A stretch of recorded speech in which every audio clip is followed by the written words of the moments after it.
to statistics, 2 out of every 5 marriages end in divorce or separation before the second anniversary. 2 out of every 5 marriages suffer domestic abuse or violence before the second year.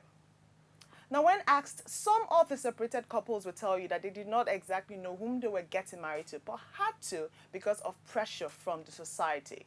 So today on the show, we'll be talking about the topic that says marriage, societal pressure, and expectations.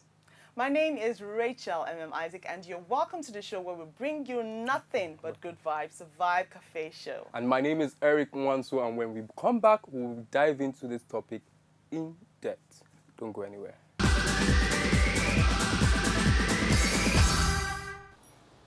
Welcome back to the Vibe Cafe Show. This is a show where we bring you nothing but good vibes. Okay, so earlier on we did mention that I'll be talking about the topic, marriage, societal pressure, and expectations. And this is the part where we get to introduce our guest who will be doing justice to that topic today. So in the studio with us, we have Mr. Olumide Omoshabi. He is a lawyer, he is a relationship coach, and he is also the CEO of the Gnosis Help Initiative.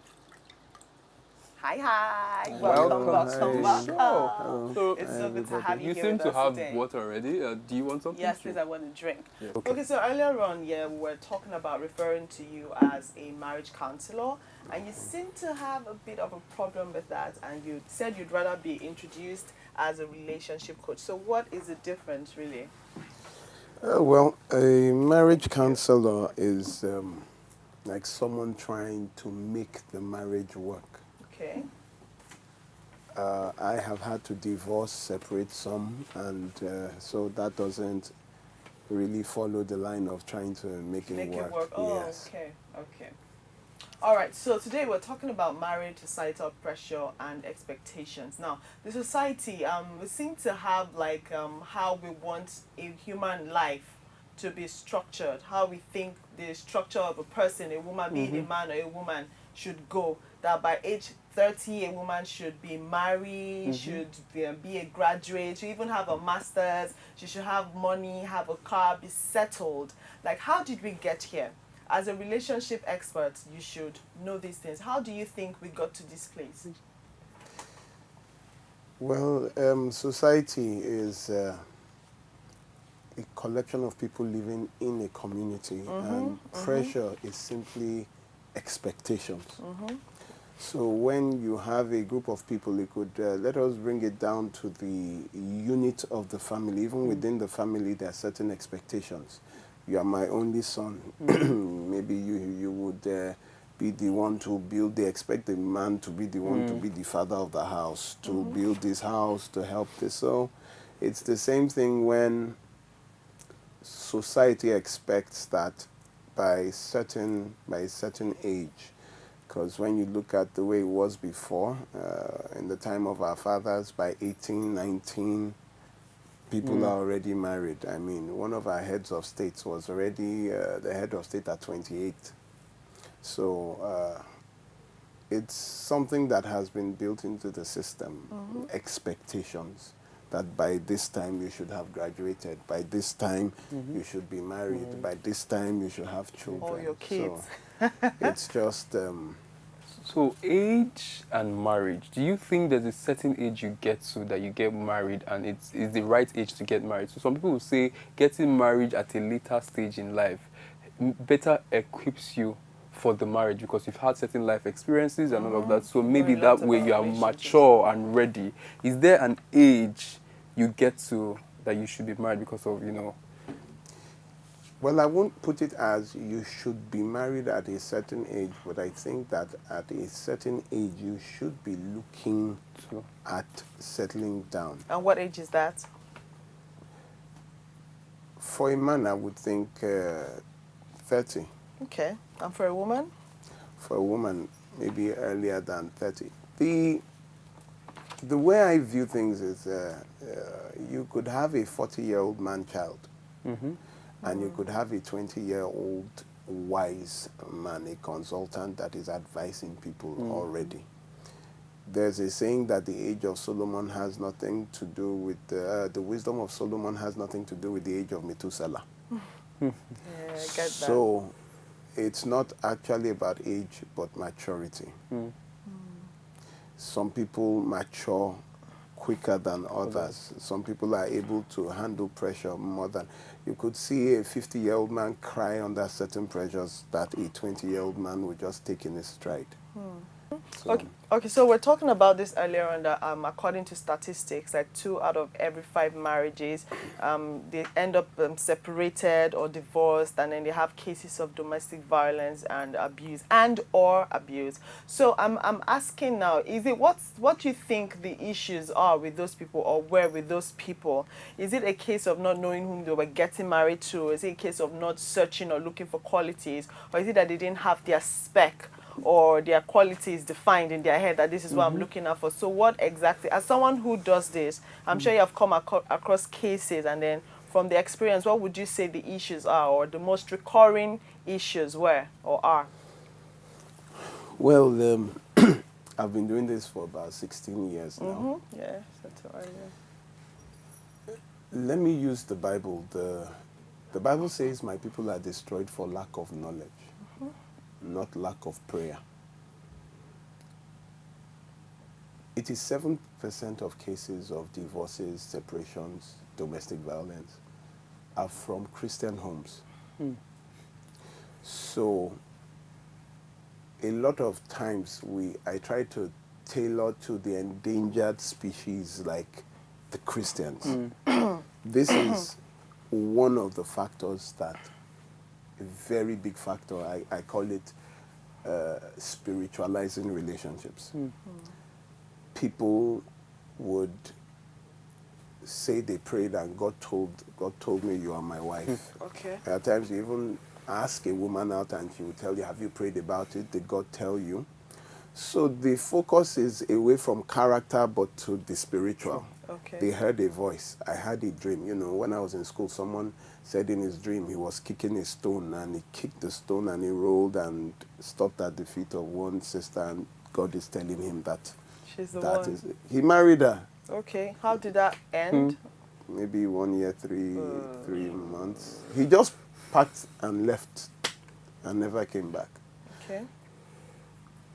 Character is the foundation of any relationship. Okay. They say once character is lost or gone, everything is lost.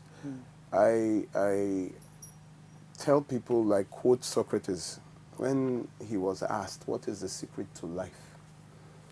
He said, the secret to life is, man, know thyself, and to thyself be true.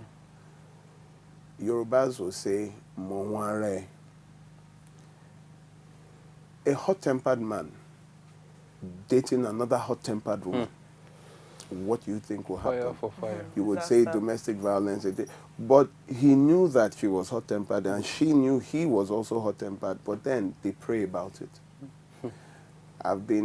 Someone came to my office one time, she still had the bruises, and I was like, you see, once violence enters, I always say separate. Okay.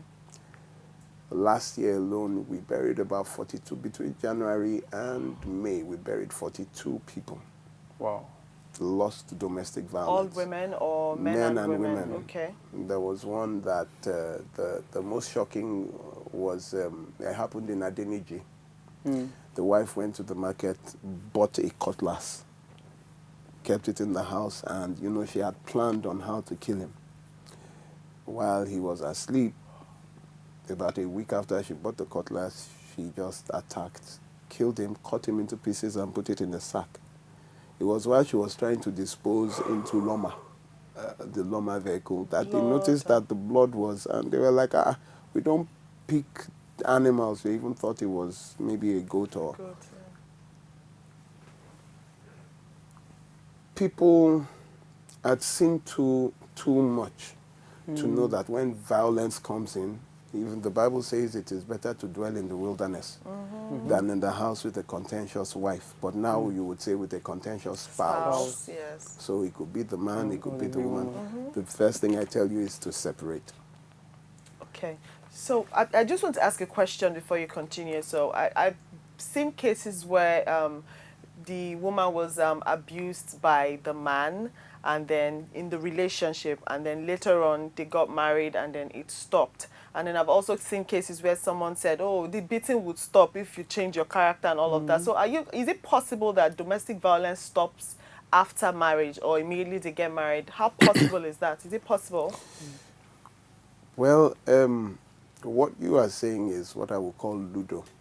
You are rolling the dice, maybe it will be 6-6.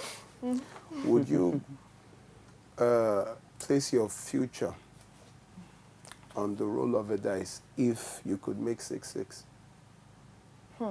You mentioned love earlier as one of the reasons people get married. So I want to ask you about the other reasons that people get married. So why do people get married? One that almost happened to me was pregnancy. You know, you get pregnant for a guy, and you know, the man sees that Don't want your child ordinarily he wouldn't have married her, but because of the pregnancy, then societal pressure. When you get to a certain age, you know, you are now 35, 36, 37. You know, anybody that just comes across and pops the wood, you would even. There was a lady I know, she's a client now, we had to relocate her to Abeokuta. She was the one that paid for the wedding. She was the one that paid for every, just get me out of my mother's house.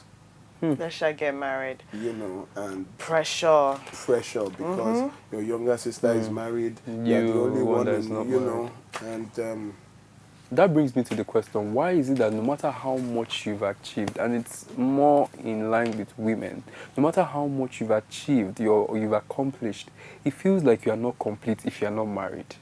Because I know women who, they can cure cancer tomorrow or anything, and if you're not married, they're like, especially in this part of the world, they just see you as, you're not married, doesn't matter.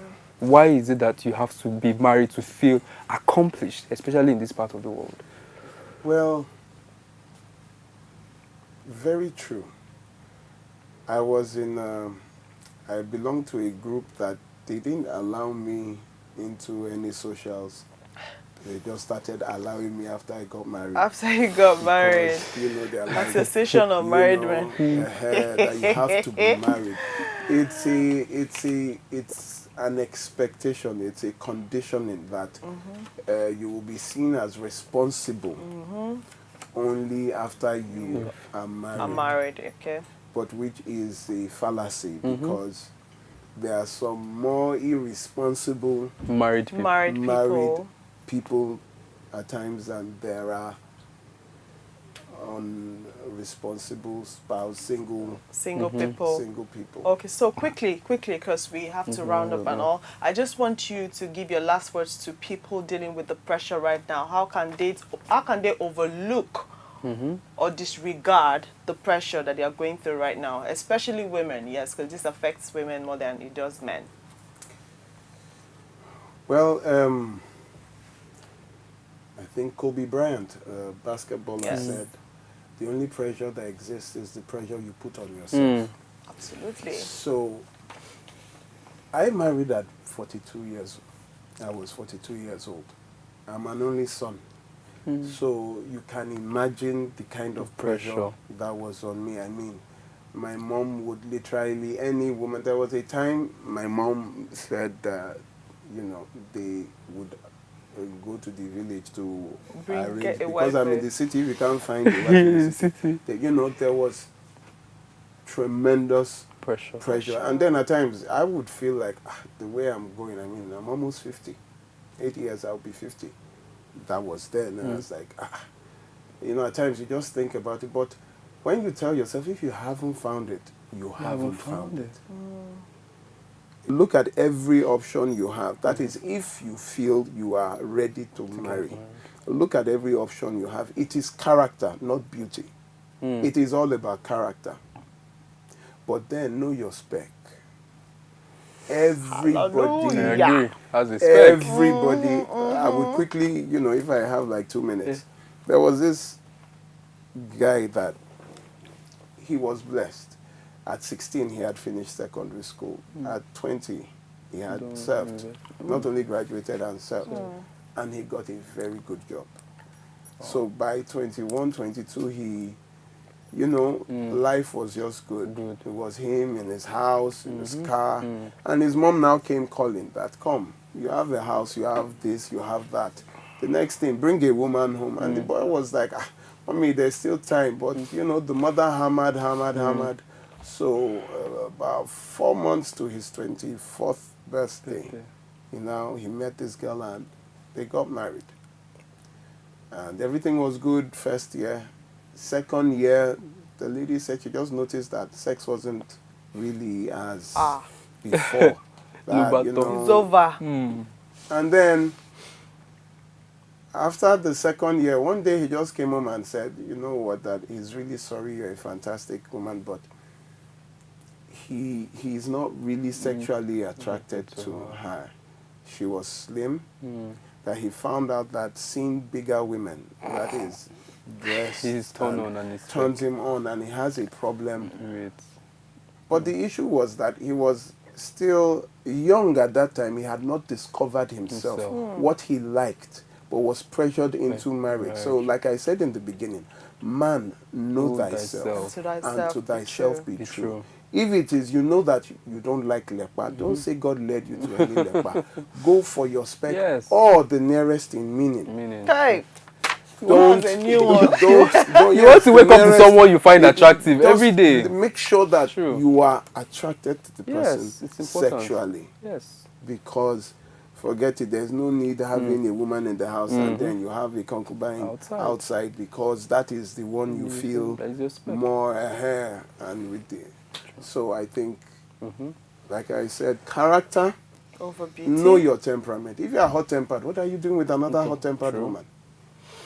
All right, you've said it all. I mean, we could go on and on and on. I know that a lot of people want to reach you on social media. Please just drop your contact info or how to get in touch with you. My name is Olumide Omoshebi. Olumide Omoshebi at yahoo.com. Okay. Facebook, Olumide Omoshebi. And I run the Gnosis Health Initiative. So maybe Olumide Omoshebi at Gnosis Help Initiative, GHI. Okay. All right. Thank you so much. Thank you so much. So I'll leave you with one of the last things that he said. Know thyself and to thyself be true. And that is the much we can take on this segment. We'll go on a quick break. When we come back, it will be time for the lifestyle segment. Stay with us. Welcome back, beautiful people. It is time for lifestyle segment. This is still the show where we bring you nothing but good vibes. It is Vibe Cafe Show. Now, for lifestyle today, we've decided that we're going to talk about goal setting process. We're here to help reveal the best way to set goals. Now, I've noticed that a lot of people say that they want to achieve a certain thing at a certain age, and then when they don't achieve those things, they end up beating themselves up, but they end up saying that the universe has been unfair to them. But then at the same time, you now sit with those people and you realize that they did not exactly go the extra mile to achieving those goals or to setting those goals. So that's exactly what we're talking about today, basically. Yeah, because, I mean, for instance, if you want to go to a particular school or you want to drive a particular car, whatever it is that it is your goal, you have to make plans. You have to set goals. And some people also go as far as making a vision board. Like, oh, in 5 years' time, I want to be here, or in 3 years' time. But then it's not just saying it.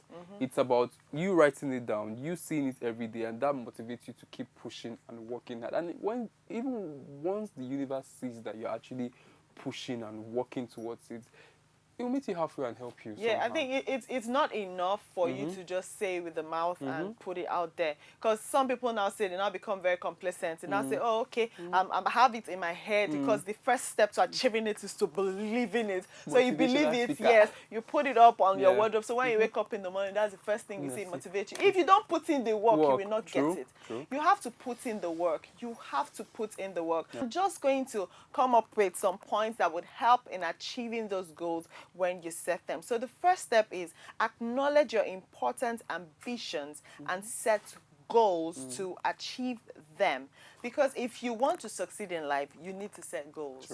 If you want to make your dreams come true, you need to set goals. If you want to accomplish something, you need to create goals. And work towards making them become a reality. If you want to live life to the fullest, you need goals. So I know someone, yeah, even though she will not allow us to say her name on air now, her biggest dream is to get her daughters to Harvard. I'm telling you, and she's working so Towards hard, it, and yeah. trust me, she will stop at nothing to make that thing a reality. That's how I want everyone to be. I saw a movie which is also a book. Yes, so the movie is like an adaptation of the book. Yeah, it's called The Secret. So there was a part that really got me. You have this car you want to buy, it's your dream car. You don't just stop at envisioning it. You have to actually sit and imagine yourself driving the car. You go to the car shop, ask how much it is for. When you get home, have like a budget, put it down. How do I save this money within so period of time? And then be disciplined enough to not go back to break the savings, because if you do, the universe would only meet you halfway. True. You have to set out plans, put the money down and say, I want this car, I am going for it. And trust me, that's the first step to getting that dream car of yours. It's also important for people to set realistic goals. Sometimes people just set goals that seems like they're building castles in the air. If you actually want to probably go to a particular school, what have you been doing? Have you studied? Have you worked hard? Have you saved up money? Do you have a fund somewhere for it? If you want to probably get married and you want a lavish wedding, how have you taking steps to get in there? Or you want to be a certain human being, or you want to be seen as a certain human being, what are the steps you're taking to becoming that person that you want people to see? It's very important to set those goals and do that. Okay, so now we've been talking a lot about financial aspects of setting goals and all. I want to also talk about the physical aspect. So there are a lot of ladies out there who say, oof, this is my dream man, this is the kind of man I want to be with. Are you the spec of that dream man? Are you goals for that dream man? Because most times it is not a lot of work. It's not rocket science. You just need to step back, sit down, look at the kind of, if you have to go through the list of his exes to know the type of women that he likes. Yes, if you have to go that far and you really want this man and you know that you stand a chance, don't just rush into working or trying to make something work and then now come back heartbroken. Sit back, work. Find out what he likes. Work on yourself. When you're ready, try again. If he says no the first time, well, I'll not try the second time. But if he says no the first time, you keep trying. And you never know, that dream man might just be your man. Someone said something that I really find interesting. It's like, be the woman you think your mother would be proud of, or you'd want to marry, if you know, or the man that you'd want to, see yourself with. So be that person you want to see yourself with, and that's working on yourself to becoming that kind of person. Okay, so that just reminded me of something that I'd seen a lot recently. Be the woman you wanted to be as a child. Be the woman you looked up to becoming as a child. True. So yeah, I think, or the man, it depends. Work on yourself, basically. Work on yourself for you, not necessarily for that person you want to be with. Okay, that's the much we can take on the lifestyle segment. And now on to the vibe segment. We're going to talk about something that we mentioned a lot during the interview segment, which is know thyself, and to thyself be true. Now, why we're bringing this up again is because a lot of people, we don't tell ourselves the truth. We know it's like, maybe you're the way you are, you see yourself as, I'm trying to look for the best. Maybe you are a, let me not say what I want to say. Because if I say what I want to say, they're going to break the internet with my name. So let me just move on. I'm just going to leave it at that. Know thyself, and to thyself be true. It's true. You've actually said it all. If you say, for instance, you want to be a journalist and a respected journalist, do you work on your diction? Do you work on your pronunciation? Do you all of those things? Your interviewing skills, all of those things. It doesn't just happen. You have to work on it. And if you know you don't have it and you feel like you need to do this particular face this, then do what it takes to get it. Okay. It's very important for you to be true to yourself. And if it's not your thing, find someone that really is your thing and within your comfort zone and within your space. Alrighty, that is the much we can take on the Vibe Cafe show today. Now, guys, we're here for you guys and we want you to get involved as much as possible. So please come on our social media platforms. Like, comment, send DMs. Anything you want to see, let us know. We are here to serve you better. It is at Vibe Cafe show. My name is Rachel Isaac. And I am Eric Nwanso. And for this episode, that's all we can take. Till we see you next time. Peace.